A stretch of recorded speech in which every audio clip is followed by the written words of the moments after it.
Good afternoon friends, and welcome to the second session of our teleconferencing. We'll continue with the teleconferencing session of Diploma in Dairy Technology, and in this we'll be covering the dairy equipment and utilities. In the first session we covered about the materials, then fluid milk processing, and we were talking about the pipes, valves and fittings. I think Mr. Gupta was explaining very well the pipes and the fittings which he has brought with him. So I will request him that before we go to the different type of products, to please explain all the pipes, connections, valves and then the butterfly valves. These things, if you can explain us in detail, that will be very good. I request Mr. Gupta to please explain the different types of connections and the valves. Thank you. You can take the valves by connections one by one, then valves one by one. So first you are taking the butterfly valve. So we'll start with this. We'll start with the butterfly valve. I'll try to be more practical. Maybe see, in butterfly valve we have two types of valves. One is a simple, that you have a handle in the valve like this. If we don't see the top portion of this, we just see this. So there is a plate inside, and then there is a handle at the top, which is handle is being rotated and opened and closed to make the on off position. And the same valve, we remove the handle and then we just put this actuator, we call it actuator. If you see carefully that there are two nuts, we remove these nuts and we can put the handle for manual control, or we can remove the handle and put this actuator, which is operated by means of air supply in this. If you see, there is a top, there is a hole, that's for air supply connection, and by using air supply that valve can be opened or closed. So butterfly valve can have manual as well as the actuated by air supply. So this is one kind of butterfly valve what we have. But where do we use the butterfly valve? Can you tell to these butterfly valves we used in every application in the dairy industry. See, mainly we say that earlier days we used to have a plug valves. Nowadays this more or less place is replaced by butterfly valves. But this is very it's maintenance free, and you can just use it in from the reception to the milk powder section. A lot of places liquid milk line, basically they are using liquid milk line for CIP line, for all products application line. This butterfly valve is being used. And now you can have handle also, and now with the actuator you are using both for you using. So if there is air problem, some problem, then you can remove the actuator. It takes 2 minutes, and you can just put the handle and you can operate it. So there is no need to replace the total valve. Whereas in the plug valves you have to remove the valve, put the kind of other things, So this is the flexibility of this butterfly valve. That's the one thing. Then in something like this we have a check valve. This I will maybe try to open it. Where do we use the check valve? Check valve is being used where in the line where we don't want that product to come back to the system, like in the balance in the milk pump, at the discharge. If you put a check valve, the product which goes into the top to the silo, and all the product, if there is no check valve, all the product will come down, drain from the pump out and go to the drain. So we want to save that product, so we put the check valve. So this check valve is, you can say, is a one-way valve, you can say in a simple language. So what happens, if you see at the top, there is a, maybe you can, there is a spring loaded. So there is a spring. When the if there is a big pressure, then only it operates. So that means if this is a pump, so pumps, there is a pump here, milk pump. At the discharge we put the check valve. By the pump pressure, this liquid will go in, comes out and go to the system, next system. And if there is no pump, this pump is stopped, then the product which in the line, all line of maybe 10-20 feet, it will stop, it will not come back. So it will only allow the product to go up, it will not allow to come in.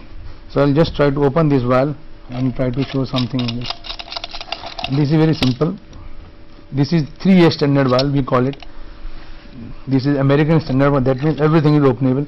So this is a triclover lamp, and then this is the top cover, and if I reverse it, this is the bottom, and this is that spring. So you can see that everything in this is dismantleable. You can clean it very easily, and you will see that no milk. If anything, anybody can open it and clean it properly, and then again put it back.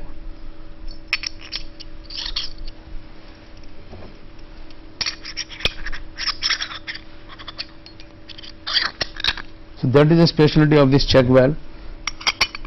That it will not allow the product to come back. It will not allow product to come back in such a way that you can open it, clean it, and no bacterial problem, and it is absolutely neat and clean. So this is a very important component in a process, this fluid processing. This is nitrile rubber which is sealing the flow. Yes, sir. Which is closing the wall. Yes, sir. That nitrile rubber, what temperature it can withstand? It can withstand nitrile rubber, we call it NBR, and it can withstand a temperature of around 110 degrees centigrade. It's quite good. Quite good. And 110 is sufficient. We don't go beyond that temperature. Yes, sir. And usually the CIP temperatures are not exceeding 85-90 degrees centigrade. So correct. So 80-85 is very easily taken care, but they take some extra margins. Okay. And up to 110. If there is some high temperature program, then you go for EPDM, or you go for Viton, and a lot of things are there. But for normal operations, this 110 is sufficient margin. Yes, sir. Okay, sir. So this is the check valve what we have shown. Then I will try to show this a CIP ball. This is a CIP ball, which plays a very important role for any tank cleaning operation. This ball is mounted at the top of the tank, and then the CIP liquid, CIP, maybe you are aware that the caustic solution, acid solution comes through this, and there is a big tank, and then there is a spray of the water all on the tank. You will see that there are holes all around. So that means this hole will cover the top portion of the tank. When the spray takes place, so this product will spray like this. So the top portion of the tank is covered, sides, walls, and the bottom.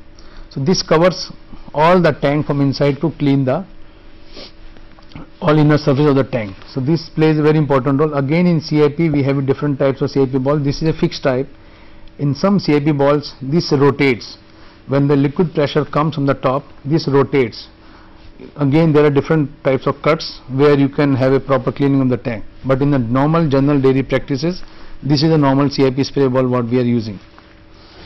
The next we have is this. This is a very important item, that in any storage tank, if let us further explain purpose, this is a tank, you forget this is the storage tank, and the storage tank we want to see the level of the milk. So what happens at the storage tank, we have a connection here at the top like this, and we have a connection here at the bottom like this, and the gap in between we can put a pipe of some hose pipe or glass in between these two gaps. That means in this you see there is a rubber which is a very soft. I will just try to open this.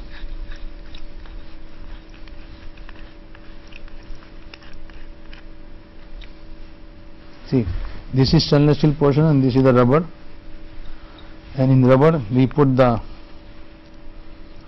glass, and from the top like this glass comes, and then we can measure the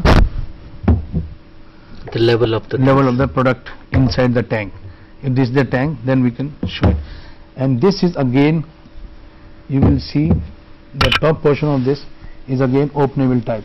You can again open it.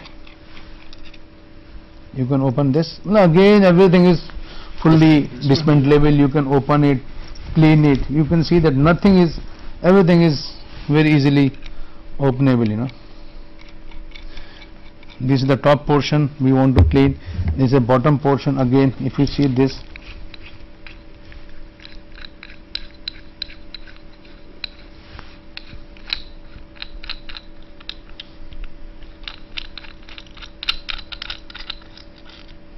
everything is openable, and you can see this is through. Inside this is through. I think cameraman can help me. This is through, and same thing is from the top is openable, bottom also it is openable. This is openable.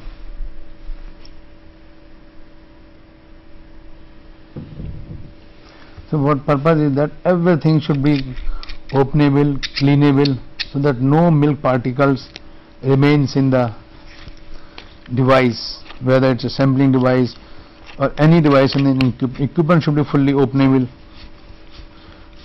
so that it can be properly cleaned. It can be properly cleaned, and then bacterial growth can be avoided.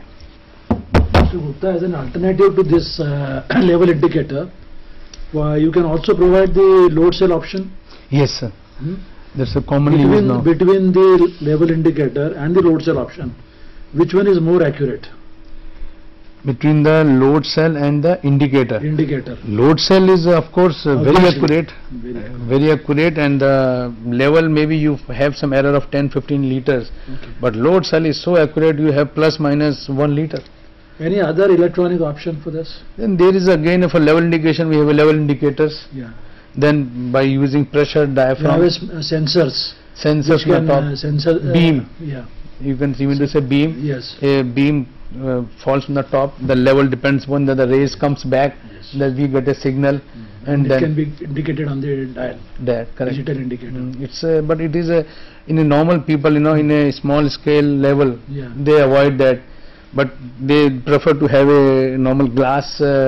But for a big MNCs, you know, big companies, they go for a PLC control system. They go for this kind of a thing. What we are is very correct. So very commonly being used that kind of.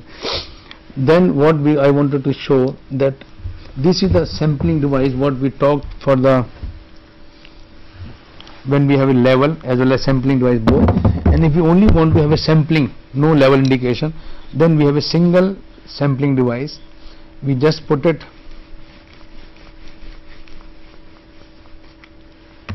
mount to the tank.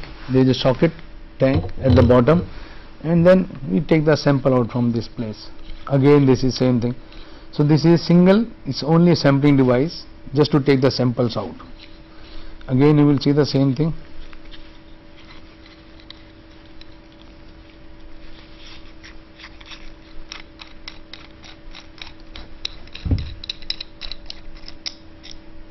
Same thing, you will see this is through.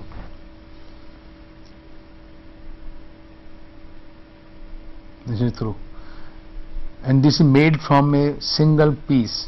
There is no welding in this. This is made from a solid bar, so that there is no chance of any cavities inside. As in the beginning, Dr. Saluja told that the product material should be selected and welded in such a way that there is no cavities or no holes are left in between. So you can see even this is openable. You can take out the spring, you can take out and you can take out this whole body. So this is for taking the samples. This is only for taking the sample. This is what we put in all storage tanks, intermediate tanks, other tanks, you know. And it is so simple, it takes very short time to assemble it.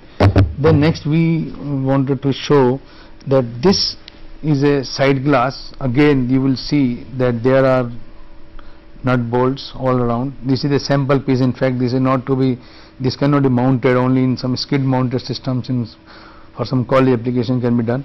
But for the indicating the milk whether it is passing through or not, again if we try to open this, we will see that everything is openable, cleanable, and again you can keep back to the same position.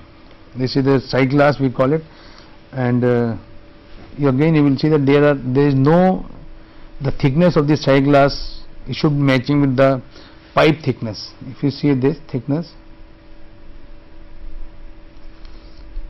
this thickness is around 1.5 mm here, and if when we weld it or when we do something, it goes with the, it should match with the pipe thickness. So we should specify when we buy this side glass or any fittings, like you will see in this key also, the thickness plays very important role. See, this is the thickness. This is a very good thickness. Normally we don't get in India so good thickness. They always have 1.2, 1.3. They just try to and then best 1.5.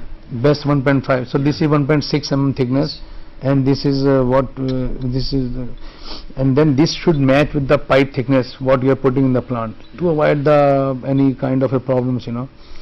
But and then otherwise there is a lot of difficulty in bacterial count. You are not able to get the full count. You are not able to trace the problem, where is the problem, where it is coming in. So you have to very careful in selecting these fittings. This plays a very important role in a milk industry. So you have to select very carefully these kind of fittings what you have. Similarly, we have this bends. See, this is what I am trying to show is a short bend, you know. If you see this and see the finish, why people are using short bend, because you can go up to, you can easily finish it. If you go for a long band which is longer on both the sides, then it's difficult to finish from inside, then there is a lot of bacterial problems, you know. So again one should try to use the short bends. We call it 90-degree bends, and one is the long bends. So this is should be commonly used in dairy industry. Then we have this kind of reducers. If you want to change the line from higher diameter to lower diameter, so this is the reducers. This is some new type reducer has come in the market, and this is a eccentric reducer, what we call it. If you can see the difference, this is straight, and this you will see that it is tapering from one side, and from one side it is. So you can see, and this what it is, I think mentioned 1.5 inch by 1 inch. So this is 1.5 inch and this is 1 inch. So if you are in the line of 1.5 inch, let's say this is the P, what we want to make it to 1 inch from this.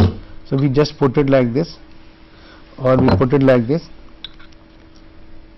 Our line is there for 1.5 inch, milk is going through, and we want to take some device. So we weld it like this, and then we argon arc welding. Seamless.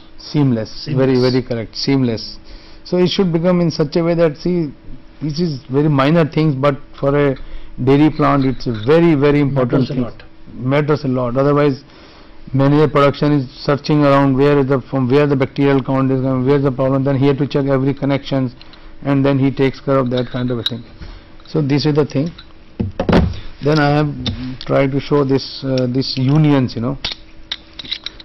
Unions, maybe I will try to show something. Is it possible to take out this slide, sir?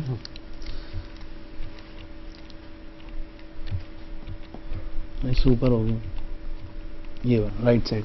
So if you see on the slide on the right hand side, you will see there are different types of union. One is SMS, then DIN is a German standard, then IDF/ISO.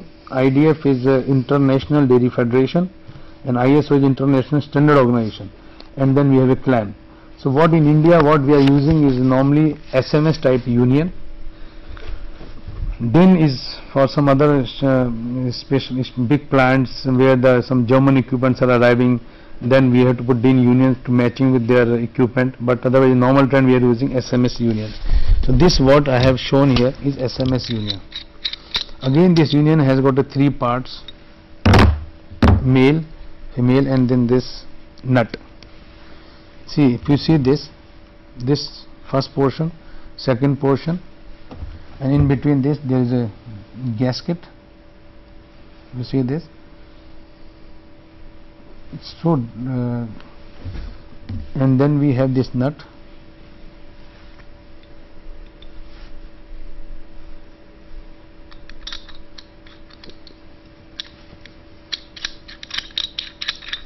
Like this.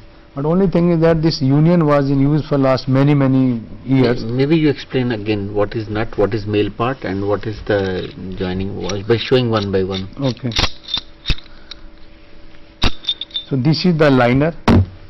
This is the liner where we have to weld the pipe from the one side. See, when we join any pipe length, if we have to transfer milk from one place to another place, then we cannot have a single pipe, because pipe standard length is 20 feet. So we have to put in between a jointing system. So that we use by using a union or by using this latest thing, tri-clamp. In union, what happens, we suppose, let us assume that this is the pipe coming from the one side, we weld this like this, and from the other side we get another pipe which is another, we weld again same thing, we weld like this, and then this work as a jointer. So this is a liner, and this is the nut,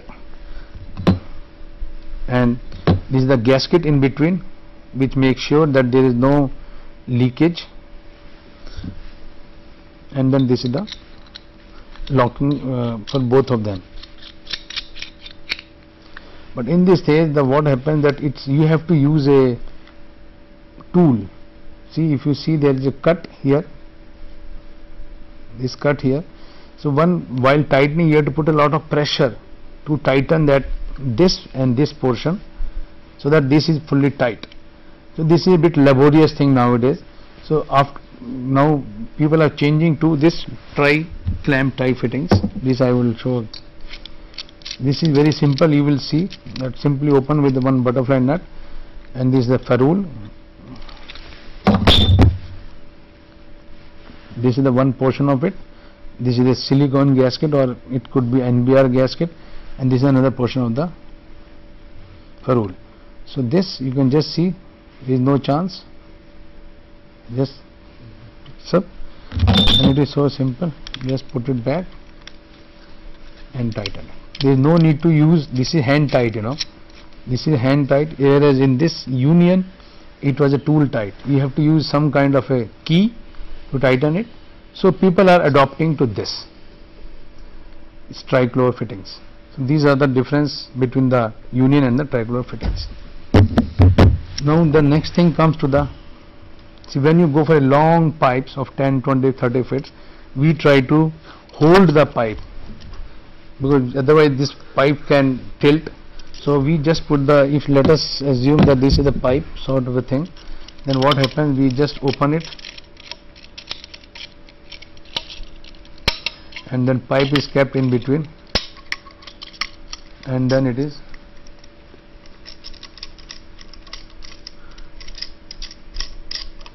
tighten it. But in fact this is a bigger size, but something like this, and again here if you see this pipe, that fitting what we were talking is this. So this portion I will just try to open it up.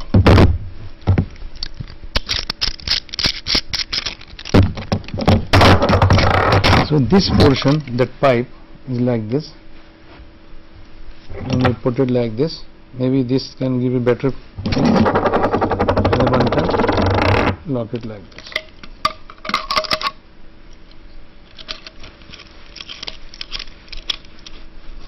See, now I think it's better now. So the pipe, any pipe which is going in, either we can put this tri-clamp, or on the other side you can put, then we don't need this connection, we need to have this union connection. So you will see that this is more difficult to open up than simple to open like this.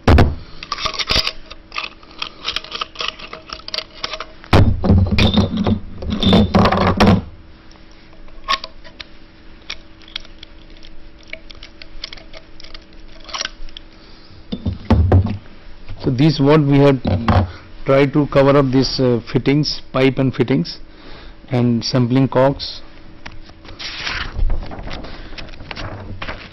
Then maybe if it's possible to bring it here so that I can show this one. This is a very important slide. See, if you see this, in this we have shown 3 categories. You see at the bottom 180 degree, 270 degree and 360 degree. This is what is CIP ball I was explaining you. In this again, that depends upon the level of cleaning. If we want to only clean the straight portion of the tank, then we use this 180 degree CIP ball, and if we want to go to the top, we don't want to clean the bottom, maybe the bottom is different type, then we use for 270 degree kind of a spray ball. And if we want to clean the full tank, then we go for a complete 360 degree spray nozzle. So that means all, even the holes all over around, this is, you can say, 360 degree spray ball. So this is a very important thing in the tank cleaning. I think with this we finish this pipes and fittings, and then maybe we will show the last slide of the where it is shown header after this. If you see this slide, you will see that this is the valve arrangement in a tank garden for independent routing of products and cleaning of solutions to and from the tanks. In a big plants there are a lot of tanks, and we want to use by using PLCs, that which tank to be emptied, what is the situation. So all PLC control system that Dr. Dravid had just mentioned about, that big projects, you know. So in that you will see that these are the header of the valves, where we have a lot of connections from different tanks and controlled by PLC based system. So we products from the different tanks. And on the bottom right hand side you will see that examples of a standard pipe support. That's what I was trying to explain. So this is the standard pipe support, how to hold a long pipe, you know. And at the bottom you will see there is a cubical, there is a rectangular square pipe. Again this is stainless steel pipe, where these clamps are welded, and then over that there is a pipe is being put in. So this completes the pipe and support section.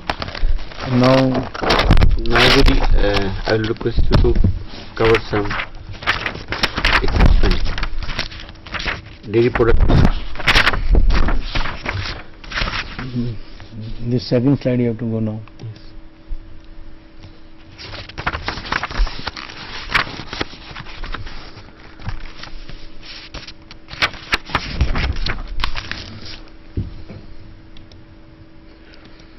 In the product, will start with the butter, ice cream, and then we will see. So butter, we start with butter. Mr. Gupta will be explaining the equipment which is used for the butter making. See what? Okay, sorry. Please. So butter is very commonly used in our industry, manufactured, and everybody is using in the life. So butter is being manufactured mainly by using a butter churn, you know. And what is butter churn? Butter churn is a simple cylindrical, conical, disc and top shaped container, and that container is being it has got a slow revolutions which change direction of the rotation, and then there is a water is being sprayed over that butter churn, and then we have a guard rail to protect, because when this big drum is rotated at some RPM, so we want to make sure that the people who are working around this is protected. You see this slide, it is shown here that we have three types of butter churn. The first one is that top shaped churn, and then second one on the right hand side is a disc shaped churn, and third is a cylindrical shaped churn.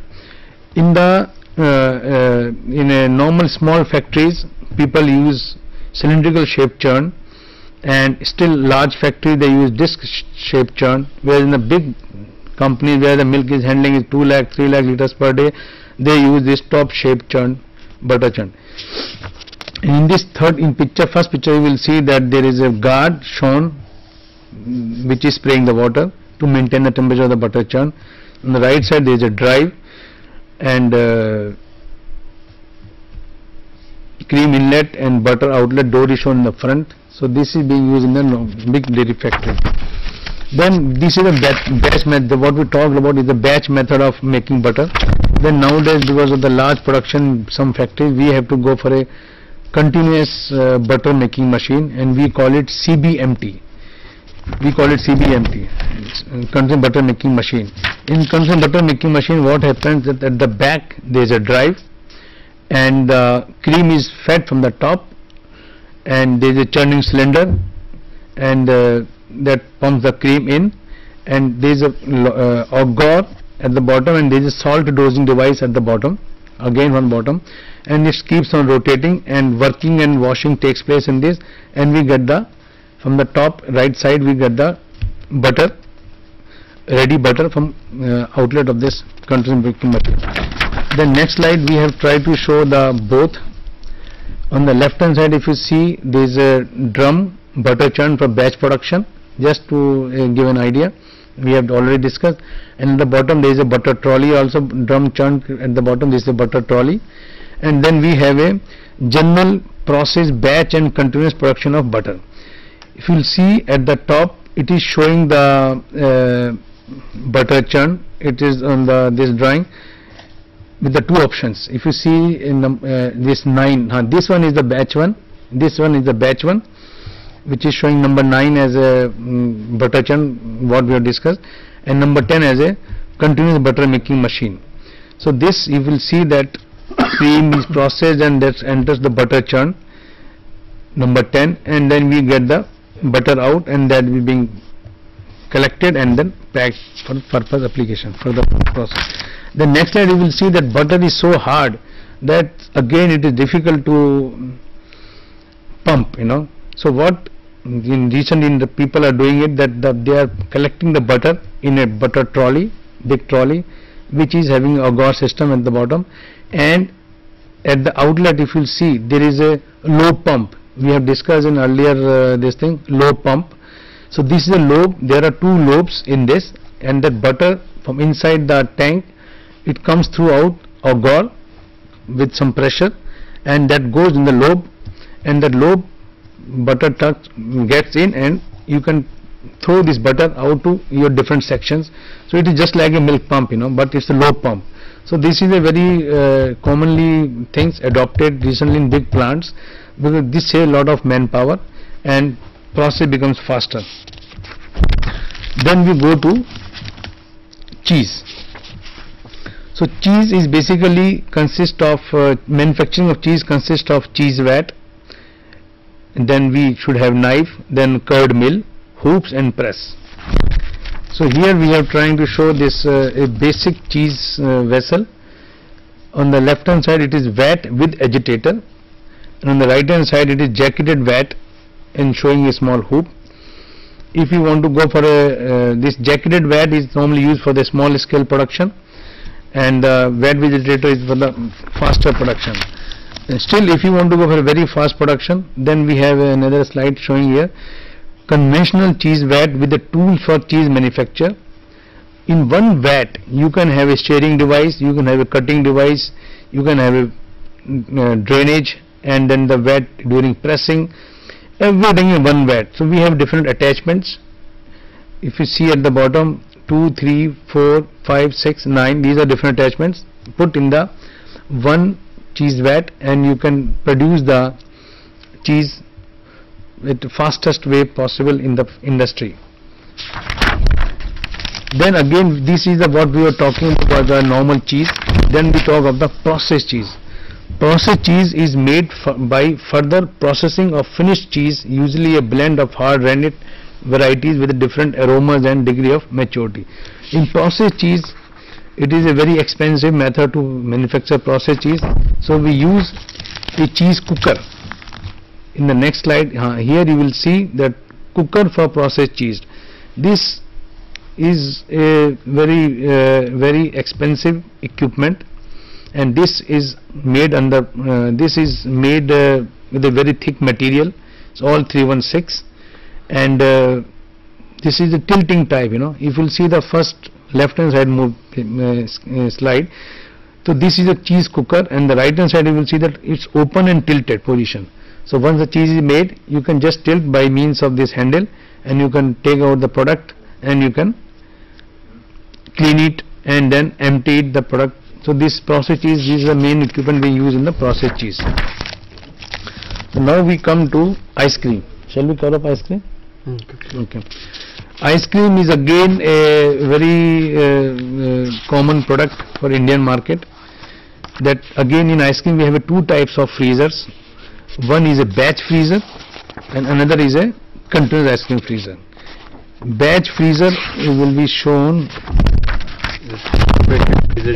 Hand operated freezer, yes, it is shown here. There is a handle and there is a conical shape, small vessel, and there is in between there is a agitator kind of a thing, which we call it a dasher, dasher, and then a mix, and then it's rotated with the hand, and then you basically in ice cream you have to build up the overrun, you know. So by mixing it, we do it by a manual method, and then we have the same thing in the it is shown in the next slide again. It is bit shown the scraper refrigeration chamber, and then the discharge, and the ice cream is being okay, fine. So this is the batch again, second slide. In third slide it is shown scraper and a freezer body, that how the scraping and rotation takes place in the freezer body, so that no ice cream is being, it is moving all around, so that the temperature of all the ice cream product is maintained in a proper way. Then we have a continuous ice cream freezer. That's what it is. It's better to go to next slide where we can show you the real look of the ice cream freezer. If you see on the left hand side, there are two freezers shown. These are the different models, and on the in between there is a dasher which plays very important role in the ice cream freezer, and on the right hand side you will see that on the black thing which is slightly tilted, this is a most important thing in the ice cream freezer. Earlier time this is cylinder of the for making ice cream. Earlier time this used to be the straight horizontal. Some people in the world may develop these freezers with a vertical 90-degree vertical what we call it a system, and but this one Italian company, they have developed this with a 45-degree inclined this system, so that you can have the best temperature of the ice cream from coming out. Because if you have a fully horizontal, then maybe you need a lot of space to go for a higher capacity. Vertical, if you have vertical cylinder, then there is a problem of handling. The workers operation problems come. So they have decided, and they have seen that if you go for a 45-degree inclined this device, then you can have the best temperatures, and overall if you see everything will be the best optimum optimization they have done with like this. Then in the pressurized in ice cream processing plant, we have again two types of processing plants. One is the batch pressurization and another one is continuous ST pressure. In the batch pressurization plant you will see that there are two tanks. And then we have on the right hand side homogenizer, and on this right hand there is a control panel, and here is the heater, the left side. First one is the heater. So just we produce the hot water, and that goes to the pasteurization. It's what we have talked earlier of LT, low temperature, long time. So this is the by providing the hot water in the jacketing, and we pasteurize the mix, homogenize mix, and send it to the aging vats and for the freezer. The next slide we have of the continuous ST. It is showing a continuous ST pasteurization plant, in which there is no batch pasteurization but only a mixed pasteurization plant, which is again in two sections or three sections. So you will see that the first two tanks are a kind of a aging tank, and then the right one plate heat exchanger is shown on the right hand side, and there is a homogenizer just next to left hand side to this is the homogenizer, and so this is a continuous process to produce the mix, and after mix is being produced, pasteurized from this process, it goes to the freezers. Continuous freezers where we have discussed earlier. So ice cream process is the pasteurization, and it goes to the freezer. Then next, in general we have tried to show here that ice cream machines to produce chocolate coating machines and bar coating machines. Again these machines are 5,000 pieces per hour. for the chocolate dipping. See what happens, the ice cream comes from the back, the discs and that the sticks are inserted automatically, and then there is a chocolate tank at the bottom. So the movement is such a way that the ice cream with the stick is dipped in this chocolate tank for such a time that the layer of the chocolate is not overcoated on the overcoated than the requirement. So the RPM of the movement of the conveyor is moving in such a way that you get the coated proper thickness of the chocolate coating on the ice cream. So this is we complete with this ice cream section also. Now let us see the. Now I will request our Dr. Dravid, who had been a long experience in the dairy, and he is also the coordinator. So maybe he can add some important information to the presentation, particularly from the dairy equipment side and from our learners' point of view, sir. Please. Dr. Saluja, to start with, had nicely brought out the importance of this subject, and thereafter Mr. Gupta from PSN has explained to you the various equipments. Now I will take some salient points on each and every equipment that Mr. Gupta has discussed. For example, pasteurizer, especially the HT/ST pasteurizers, which are being used extensively by the industry. Today's pasteurizers are very much having functionality in such a way that every drop of milk is being pasteurized. Pasteurized is the most important unit operation in the dairy sector. Here the plates which were shown by Mr. Gupta, those plates have undergone a sea change, and that change is the overall heat transfer coefficient has been increased by reducing the thickness of the plates. Earlier the overall heat transfer coefficient used to be of the order of not more than 700-800 kilocalories per square centimeter. Today's pasteurizers are having an overall heat transfer coefficient of around up to 3000. So that is the change which has undergone in the pasteurizer. Earlier the pasteurizers were being purchased on the price on that day, but today the overall utilities consumed are more important. That is one. Secondly, the holding tubes which are outside, these holding tubes should be subjected to the efficiency, whether 15 seconds holding time is being observed or not. That can be done by two methods, electrical conductivity and by dye injection method. These two methods are available which can be used for finding the efficient holding time. The plates can be loosened easily. He told us about the system by which the plates can be loosened, because from season to season you need not open the pasteurizer completely. You can loosen the plates and scrub the plates, reassemble. The other thing which is important is the pressure drop which is taking place after the duplex filters. When should you change the filters?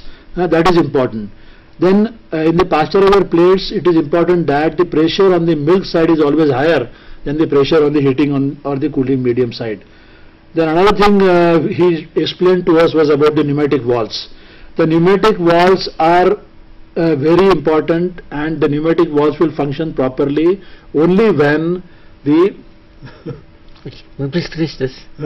Please complete. Only when the compressed air is having the lowest dew point, and for that proper system should be installed for dehumidification. That is very important. Then the third, then the sampling thing which he has told is also very important, which can be installed in places where you want to control the standardization of milk, where you want to control the heating temperatures, where you want to control the flow rates. So some very salient points have to be studied, and dairy engineering is a multidisciplinary subject: civil, mechanical, electrical, chemical, instrumentation, electronics and computer. All the engineering fields are being covered under dairy engineering. So a dairy engineer is a very talented fellow, is a very important fellow for the dairy sector, who gives you a mix of all the engineering in one. That is what I have to say. I wish I had little more time. I could have talked at length. Anyway, thank you for giving me the opportunity and talking to you people. It is nice, and I hope that every dairy engineering subject should be studied in a very creative way, and how you can apply the engineering for various applications to get the best product and in the subsequent sessions when we are talking of ISO and HACCP in 21st century, globalization, then the engineering constitutes a very important aspect which controls various parameters, and I am sure the IGNOU program that is being offered will be made use of in the best possible manner. Thank you very much. Thank you, Dr. Dravid sir, and thank you, Mr. Gupta, for me. Thank you. Thank you to the viewers. Thank you, please.